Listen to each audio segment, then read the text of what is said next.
छंद शब्द का शाब्दिक अर्थ क्या होता है? बंधन। ऐसा प्रश्न बन के आ सकता है कि छंद शब्द का शाब्दिक अर्थ क्या होता है, तो आप क्या बोलेंगे कि मैम बंधन होता है। चार ऑप्शन दे देंगे, आनंद, बंधन, है ना, इस तरीके से करके, या आभूषण। तो आप क्या बोलेंगे कि छंद शब्द का शाब्दिक अर्थ क्या होता है? बंधन होता है। ओके बच्चों, एक क्वेश्चन क्लियर हो गया मैम। छंद काव्य के प्रवाह को लययुक्त, संगीतात्मक, सुव्यवस्थित और नियोजित करता है। ये तो बस मोटा मोटा सुनेंगे कि छंद काव्य के प्रवाह को क्या करता है? लययुक्त करता है। लययुक्त मतलब जैसे गा करके भी बोलते हैं ना इसको। संगीतात्मक मतलब वही गा करके हो गया, ठीक है। लययुक्त मतलब वो लय में जैसे राइम होता है ना वैसे। और नियोजित का अर्थ होता है बच्चों, नियोजित मतलब बिल्कुल उसको सही ढंग से लगाना, सुव्यवस्थित मतलब वही क्रम में लगाना, सही क्रम में लगाना। तो ये तो बस मोटा मोटा है हमारे समझने के लिए। पूरा पूरा अगर आप नहीं भी चाहते नोट करना तो कोई दिक्कत नहीं है, आप खास तौर पर जैसे करिए कि छंद शब्द का शाब्दिक अर्थ बंधन होता है। फिर आप क्या कॉपी पर नोट करेंगे? ये वाला पॉइंट, ठीक है, ये वाला ज्यादा इंपॉर्टेंट है। छंद शब्द का सर्वप्रथम उल्लेख ऋग्वेद में मिलता है, क्योंकि यहां से एक प्रश्न बन सकता है बच्चों कि छंद शब्द का सर्वप्रथम उल्लेख ऋग्वेद में मिलता है ना। आपको ये चारों वेद के नाम दे देंगे, ऋग्वेद, यजुर्वेद, सामवेद, अथर्ववेद, ऐसे करके। तो याद रखिएगा बच्चों कि छंद शब्द का सर्वप्रथम उल्लेख कहां मिलता है? ऋग्वेद में मिलता है। एक प्रश्न भी आपको ऐसा मिलेगा, ठीक है।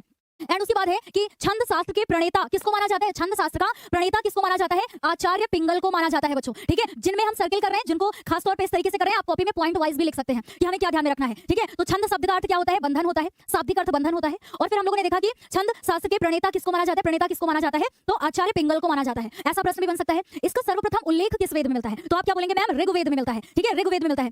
बस इतनी चीजें हमें क्लियर करनी है, क्योंकि तीन तीन प्रश्न यहाँ पर बन सकते हैं मेरे बच्चों। Yes, very good ma'am, no problem, है ना। यस, बिल्कुल सही कह रहे हैं आप, ठीक है। आगे चलते हैं। हमने देखा कि सोठा, अभी सोठा छंद पढ़ेंगे ना। और सोठा छंद क्या होता है मैम? बिल्कुल ऐसे हमें सेट करना है कि सोठा छंद के पहले व तीसरे चरण में 11-11 मात्राएं होती हैं, दूसरे व चौथे चरण में 13-13 मात्राएं होती हैं। कितने चरण हो गए मैम? 4 चरण हो गए। पहला चरण, दूसरा चरण, तीसरा चरण, चौथा चरण। ओके, अब क्या बोल रहे हैं मैम कि सोठा छंद के पहले व तीसरे चरण में, पहला चरण ये हो गया, ठीक है, पहला चरण ये हो गया, तीसरा चरण ये हो गया। तो पहले चरण में 11 मात्राएं, तीसरे चरण में 11 मात्राएं, ऐसे समझिए, ठीक है। फिर उसके बाद बच्चों दूसरे व चौथे चरण में कितनी मात्राएं? 13 मात्राएं। तो ये हो गया दूसरा चरण, ठीक है, दूसरा हो गया, ये हो गया चौथा चरण। तो दूसरे चरण में 13-13 मात्राएं, दूसरे और चौथे चरण में 13-13 मात्राएं होती हैं। तो सोठा छंद में बस इतना आपको याद रखना है। एक प्रश्न यहां से बन सकता है। सोठा छंद में देखो कितने? 4 चरण है, ठीक। तो 4 चरण में याद रखना है कि पहले व तीसरे चरण में, मेरे साथ बोलिए, आपको तुरंत याद हो जाएगा। पहले व तीसरे चरण में 11-11 मात्राएं, दूसरे व चौथे चरण में 13-13 मात्राएं। क्या याद हुआ आपको कि मैम पहले और तीसरे चरण में 11-11 मात्राएं होंगी, दूसरे और चौथे चरण में 13-13 मात्राएं होंगी। यानी कि विषम चरण में 11-11 मात्राएं, सम चरण में 13-13 मात्राएं। गणित भी पढ़ रहे हैं हम, है ना। सर को कहीं पीछे ना कर दें इतने चक्कर में, है ना। सर को कहीं पीछे ना कर दें हम लोग यहाँ पर। गणित मैम के मुंह से बोल दिया क्या कि मैम सम चरण में, सम चरण हम लोग का कौन सा हो गया? दूसरा और चौथा, सम ही तो होगा, है ना। इसमें 13-13 मात्राएं, ऐसे याद रखिएगा। सम चरण में 13-13 मात्राएं, विषम चरण में 11-11 मात्राएं। ओके मेरे बच्चों, क्लियर है ना? यस मैम, कभी नहीं भूलेंगे।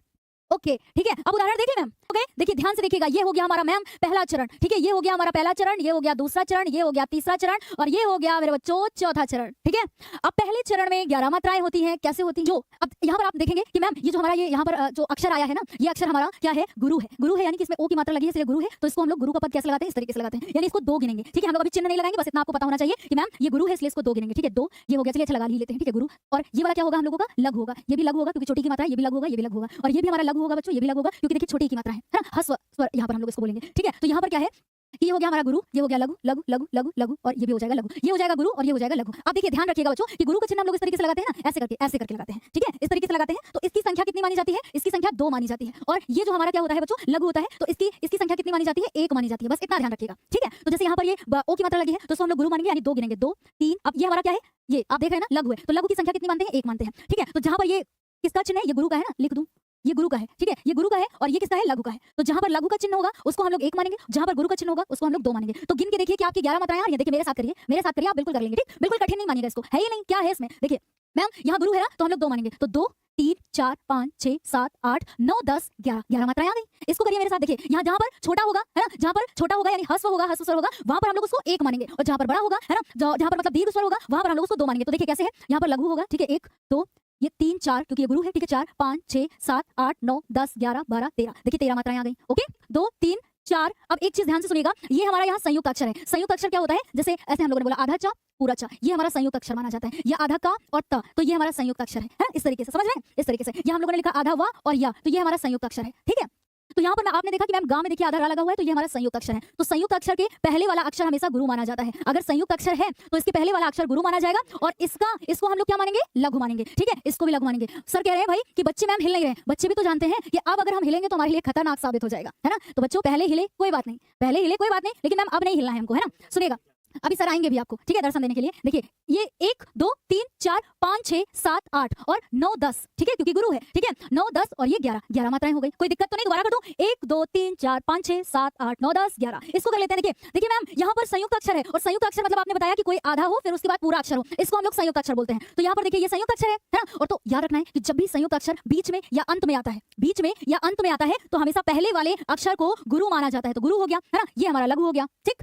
फिर उसके बाद ये भी गुरु माना जाएगा, इसको लघु माना जाएगा, ये भी हमारा क्या माना जाएगा, लघु लघु लघु लघु।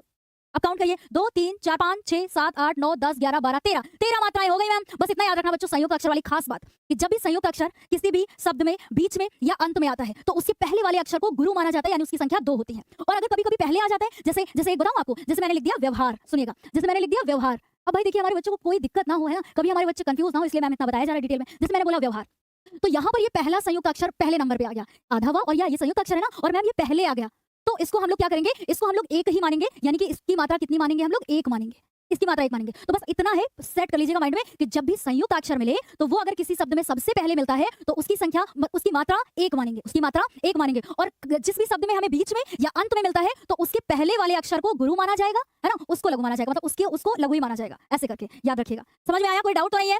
बस एक बार बता दीजिएगा मैम, नो डाउट। सोरठा हम लोगों ने क्लियर कर लिया। क्या क्लियर कर लिया भाई? कैसे बोला मैम? सम चरण में 13 मात्राएं, विषम चरण में 11 मात्राएं, यानी पहले और तीसरे चरण में 11 मात्राएं और दूसरे चौथे चरण में 13 मात्राएं। कभी भूलेंगे नहीं, पेपर में घुमा करके प्रश्न दे देता है बच्चों, हमें तो सिंपल याद रखना है ना, बस सम विषम, है ना, ऐसे करके, गलती नहीं करेंगे। Yes, very good. बच्चे कह रहे हैं मैम नो प्रॉब्लम, कोई समस्या नहीं है। तो फिर आगे बढ़े, है ना, आगे बढ़ चलते हैं भाई। रोला छंद देख लेते हैं, है ना, रोला छंद देख लेते हैं, इसके बाद में बोलेंगे, क्योंकि सोरठा हम लोगों ने क्लियर कर लिया है, ठीक है, सोरठा को हम लोगों ने क्लियर कर लिया है। तो रोला में देखेंगे बच्चों, यह सममात्रिक छंद है। एक प्रश्न यहां से बन जाता है कि रोला जो है सममात्रिक छंद है, ऐसे पूछ लेगा, रोला कैसा छंद है, अर्ध सममात्रिक है, सममात्रिक है, विषममात्रिक है, ऐसे करके ऑप्शन बना देंगे। वो तो बोर्ड वाले ही जाने कि कैसे ऑप्शन देंगे, लेकिन हमें बस सही आंसर पता होना चाहिए बस। तो रोला कैसा छंद है भाई? सममात्रिक छंद है, ठीक है, सममात्रिक छंद है। इसके 4 चरण होते हैं। इसके कितने चरण होते हैं? 4 चरण होते हैं। कितने भाई? वही मैम, 4 चरण होते हैं, ठीक है। और कह रहा है कि प्रत्येक चरण में 24 मात्राएं होती हैं, 24। इसमें मतलब मैम, इसमें हम लोग को ना विषम और सम कुछ भी नहीं याद रखना है, बस ऐसे याद रखना है कि प्रत्येक चरण में 24 मात्राएं होती हैं और 11 व 13 मात्राओं पर यति होती है।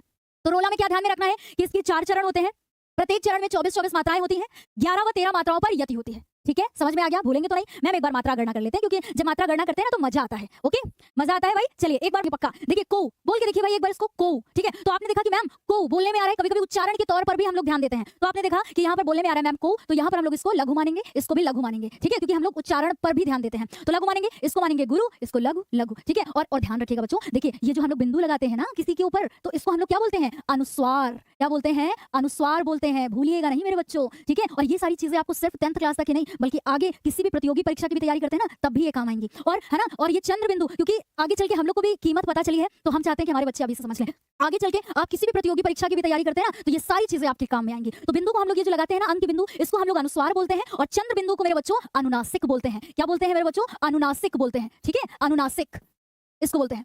तो मैम हमें खास तौर पे ये ध्यान में रखना है कि यहाँ पर क्या लगा है, हम लोग बिंदु नहीं बोलेंगे, गलत होता है उच्चारण। यहाँ पर बिंदु को जैसे ही देखा हम लोग समझ गए अनुस्वार लगा है। चंद्र बिंदु देखेंगे समझ जाएंगे अनुनासिक लगा है, ठीक है। तो यहाँ पर अनुस्वार है ना, तो अनुस्वार है तो इसको हम लोग गुरु मानेंगे, ठीक, गुरु मानेंगे। और यहाँ पर मैम संयुक्त अक्षर मिल गया। अभी आपने बताया था संयुक्त अक्षर क्या होते हैं, जो एक आधा अक्षर होता है फिर पूरा अक्षर होता है, ठीक। तो संयुक्त अक्षर होता है ना, तो यहाँ पर देखिएगा कि संयुक्त अक्षर अंत में आया है मैम, इसीलिए जो पहला वाला अक्षर होगा इसको गुरु मानेंगे और इसको लघु मानेंगे, एक मानेंगे, ठीक है। और इसको हम लोग तो गुरु मानेंगे, और ये संयुक्त अक्षर भी है तो इसको हम लोग लघु मानेंगे, ठीक है। गुरु दो तरीके से भी मान सकते हैं, क्योंकि संयुक्त अक्षर से पहले आया इसलिए गुरु मानेंगे, और प्लस बड़ा भी है गुरु मानेंगे, ठीक। इसको हम लोग लघु ही मानेंगे, लघु होगा, लघु लघु लघु लघु, ठीक है। ये गुरु हो जाएगा, धा बड़ा है, ठीक है। और ऐसे ऐसे, ओके, काउंट कर लें क्या 24 मात्राएं आ रही हैं? करके देख लें मैम, 1 2 3 4 5 6 7 8 9 10 11 12 13, ठीक है, 14 15 16 17 18 19 20 21 22 23 24, यानी जो ये हमारे गुरु का चिन्ह है ना, इसको 2 हम लोग बोलते हैं, ठीक है। 2 मात्राएं इसकी मानते हैं हम लोग, और लघु की कितनी मानते हैं? 1 मानते हैं, ठीक। तो देखिए 24 मात्राएं आ गई मैम, कोई दिक्कत नहीं, फिर से कर ले। 1 2 3 4 5 6 7 8 9 10 11 12 13 14 15 16 17 18 19 20 21 22 23 24, 24 मात्राएं आ गई। एक और लाइन कर लेते हैं, ठीक है।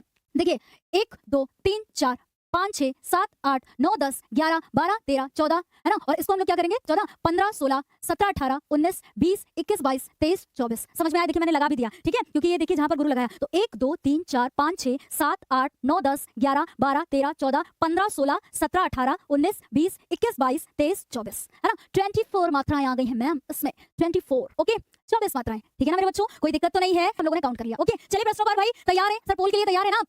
सोठा छंद के प्रथम व तृतीय चरण में मात्राएं होती हैं, इसलिए तो बार-बार कह रहे थे कि भाई ध्यान में रखिएगा, क्योंकि पेपर में जब प्रश्न बनेगा तो ऐसा ही प्रश्न तो बनकर के आ जाएगा आपके सामने। ठीक है, तो यहाँ पर क्या बोला है भाई कि सोठा छंद के प्रथम व तृतीय चरण में मात्राएं होती हैं। मैम प्रथम है ना, प्रथम और क्या बोला है, तृतीय बोला है। ठीक है, तृतीय बोला है, तो ये तो हम लोग मैथ्स पढ़ते ही हैं, तो हम लोग को पता है कि ये क्या है, विषम चरण है। और विषम चरण में मात्राओं की संख्या कितनी होती है मेरे बच्चों, कितनी होती है, 11 होती है। बिल्कुल करेक्ट आंसर आप सभी कर रहे हैं। तो विषम चरण में मात्राओं की संख्या कितनी होती है, 11 मात्राओं की संख्या होती है। ओके, चलिए आगे चले, फिर अगले क्वेश्चन के लिए आप सभी तैयार है बच्चों। 4 चरणों में समान मात्रा वाले छंद को कहते हैं। 4 चरण है मैम, जैसे अभी हम लोगों ने देखा था 4 चरण है और चारों चरण में समान मात्रा है।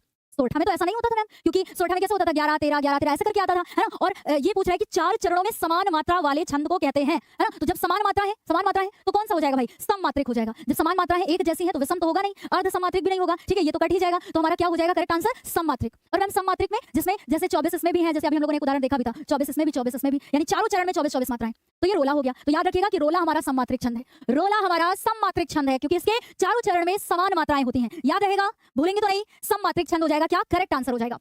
अगला प्रश्न बन रहा है बच्चों कि रोला छंद के प्रत्येक चरण में कितनी मात्राएं होती हैं। वही तो अभी इसके पहले देखा, इसलिए तो कहते हैं कि एक बार कॉन्सेप्ट को थोड़ा सा समझ लीजिए, प्रश्न अपने आप कर लेंगे। अभी तो हम लोगों ने सारी मोटी मोटी चीजें तो पढ़ ली, है ना, पढ़ ली ना बच्चों। और प्लीज कॉपी पर इनको सारी मोटे मोटे तौर पे नोट करते चलिएगा, ताकि लास्ट टाइम में आपको सिर्फ रिवीजन करना रह जाए। ये आपकी एक क्लास आपके लिए बिल्कुल जड़ी बूटी के समान साबित हो जाए बच्चों। ठीक है, जड़ी बूटी के समान। रोला छंद के प्रत्येक चरण में कितनी मात्राएं होती हैं, रोला छंद ना बच्चों, तो 4 चरण हो गए और प्रत्येक में कितनी कितनी होती है भाई, 24 होती है। ठीक है, चारों में बराबर होती है, तो क्या हो जाएगा करेक्ट आंसर, मैम 24 हो जाएगा क्या करेक्ट आंसर।